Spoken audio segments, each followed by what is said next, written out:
You're listening to UCW Radio. In your face.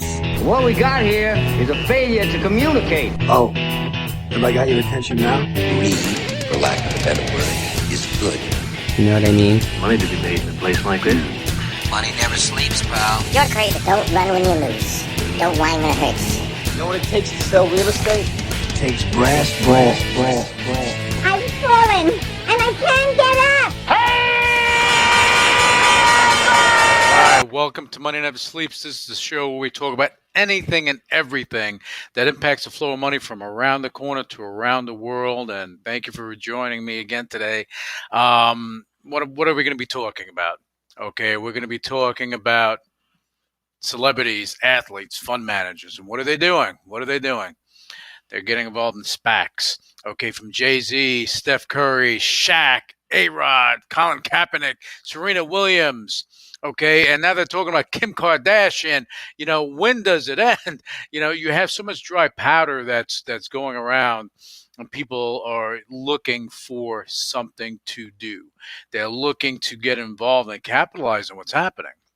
You have a lot of companies out there that private equity firms have, and they want to find an exit for them where they can continue to grow, not just to go and unload them, but for growth purposes.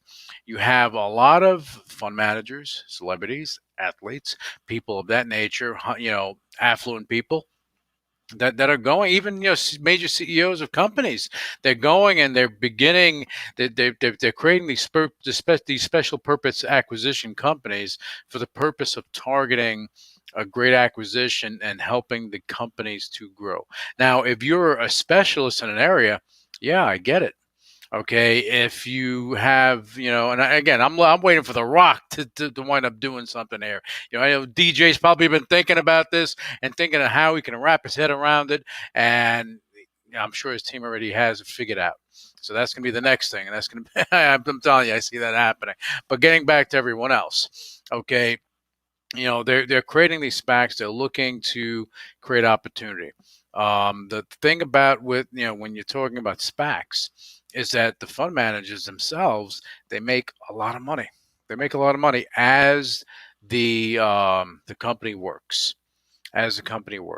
Okay. The SPACs, they have all different structures and all different things going on. The bottom line here is that as a sponsor of a SPAC, you need to make sure you're targeting the right thing. You have a lot of SPACs, more so now than ever I've seen in many years. Okay, you have a lot of these deals going down. You have companies that were probably anticipating an exit later on that are considering it now. Yeah, you know, and the opportunity's there. These SPAC creators, no matter who they may be, they have to find the deals. The deals aren't just going to come out of nowhere. Unless you are creating and developing these things, these companies, and helping to cultivate them, you know, I mean, that of course, that'd be a conflict of interest doing that. But I'm just saying that the companies are out there. You know, it has to do with seeking them out and understanding what the future potential is. You know, getting a company that makes widgets and that's what they do, putting that into a SPAC, what's the upside there? Okay, there's limited upside. So what these SPACs are looking for, they're looking for technology. They're looking for high growth, high yield, things that are in that growth phase. And I know because we have companies that are in that super duper growth phase, and we're excited about it. You know, and I speak to some of these sponsors. You know, it's not the time for us yet, but it will be at some point with some of the companies that we do have. The bottom line is doing it the right way. And I just hope that, you know, for the Shaqs, I mean, Shaq is a great businessman. In case you don't know, you should know. Okay, the guy's a great businessman. You know, but Kaepernick and A-Rod and Jay-Z, great businessman too. But, you know, Serena Williams, of course, you know, she's married to a great businessman and she's a great businesswoman herself. The point of the matter is that you have, again, a lot of these SPACs that are being created, and the companies, you know, that are out there that are looking for a home, it's not balanced. You have too many SPACs that are out there, not enough companies, and they're looking for the deal. They're looking for the deal. Now, where these deals going to come from? They can come from anywhere. You can structure good deals. If you have a good team there, you can structure a good deal and put something great together. But yeah, so again, I think that with all the SPACs that are being developed, I just hope that it's not overkill, because when you're at dinner and you're speaking to your mama and she brings up a SPAC to you, you got to wonder, when Main Street starts talking about some things, and this is the rule of thumb with Wall Street, when Main Street starts talking about things like they are experts at it, this is when you have to take a step back and wonder, is it a little bit too much? Is a little bit too much. Um, Again, the deals are out there. They have high quality deals. I just hope that they don't look for the low hanging fruit. Hopefully, they go and they find the quality deals out there, so that not only do the SPAC sponsors and whoever is doing the pipe, they do well, but the retail investors, they're there for the growth, right? They want the opportunity to grow with the company, and that's the key thing. Companies that have legs, you do that, you're in good shape. You're in good shape. Trust me on that one. Now I want to shift to talking about cryptos really quickly. I don't want the show to totally revolve around SPACs, even though it is revolving around SPACs today, because this is what's on my mind. But I also want to talk about cryptos there, because you have, I believe it was Citibank that came out and they said that Bitcoin at some point may be the preferred, e-commerce vehicle or currency, digital currency for people. You gotta, if you talk to anyone, no one's using Bitcoin to go buy a thing. They may, in little fractional amounts, but the thing is, the Bitcoin, it zips up and down so much. You have 10, 20, 30% swings, that it's more of a store of value, okay, than it is a transactional item for daily use. Okay, it's more like just a wild and crazy stock going up and down, up and down. You want to call it a commodity? Okay, it's a commodity going up and down, up and down. All right. People are looking at it as an investment. That's the whole point. They're looking at it as an investment, not so much as a vehicle to perform daily transactions. If that was the case, then the utility would be greater for Bitcoin. Okay, Bitcoin within itself, even as an investment, as a commodity, in that realm, it'll still do well. Okay, but at the end of the day, it comes down to the utility. I say this every time. Whenever I talk about crypto, it's about the utility. What are you using it for? If it has no utility, then what is it? What are you using? You have so many cryptos that are out there. I got to say, 98% of them were issued out there. They did ICOs, STOs, whatever they did. And the bottom line is they don't have utility. You have some that do, some that are now, you're talking about, you have some that have to do with art and other digital assets and things like that. And that's cool stuff, because there's a utility there. And it's a little different. It's a little different than a crypto that's trading like crazy. Okay, so there has to be a balance, and I want to touch on this too. That a lot of people bark about decentralized and centralized and so on and so forth.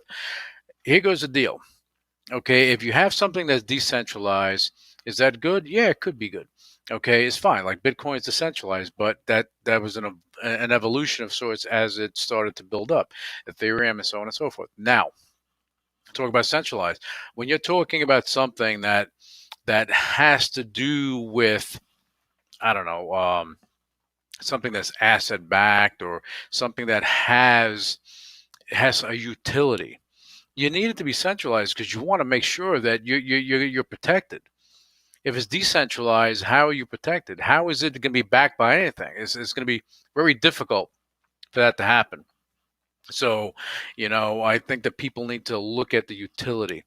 I know they have to look at the utility, because if you're not looking at the utility, the bottom line is that, you know, you're if you don't see the utility in a crypto and it's not there, you have to ask yourself, what is it for? Now, if you're going in there and you're day trading and you're treating it like Vegas, more power to you if you make money. Not everybody makes money. You get burnt too. Seen that happen. It's just, if you take all these cryptos that trade like crazy, that don't have any utility, you take them and you equate them to a pink sheet stock that has no value, that's trading at 0.0001. Okay, that type of thing. All right, you want to, if you want to look for value, look for the utility in a crypto. Again, Bitcoin itself, different animal. It's going to have, a different type of value.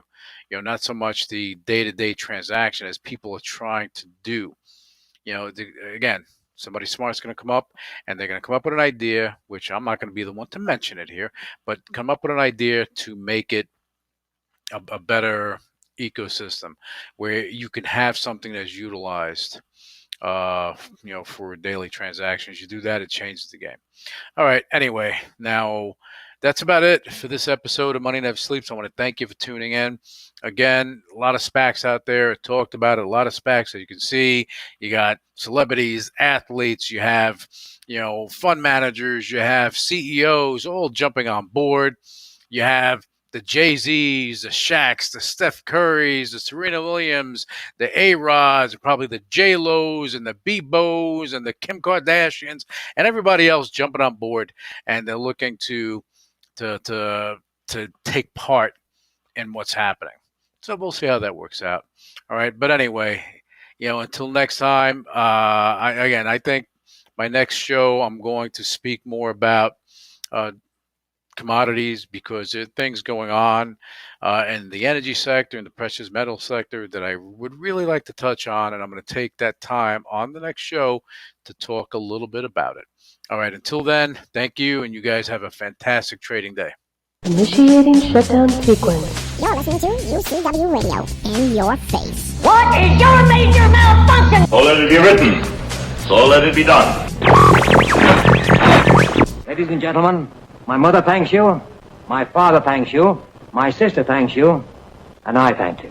All opinions expressed by Luis Velazquez on the Money Never Sleeps radio show and its website are solely his opinions and do not reflect the opinions of the UCW radio show or their parent company or affiliates, and may have been previously disseminated by him on television, radio, internet, or another medium.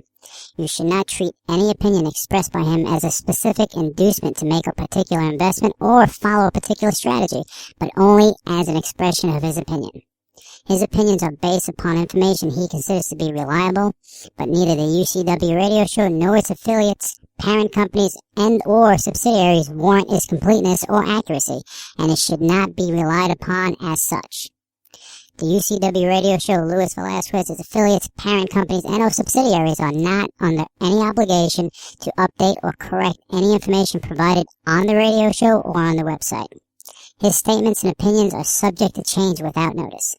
No part of his compensation from the UCW radio show is related to the specific opinions he expresses. Please read the full disclaimer on MoneyNeverSleepsRadio.com.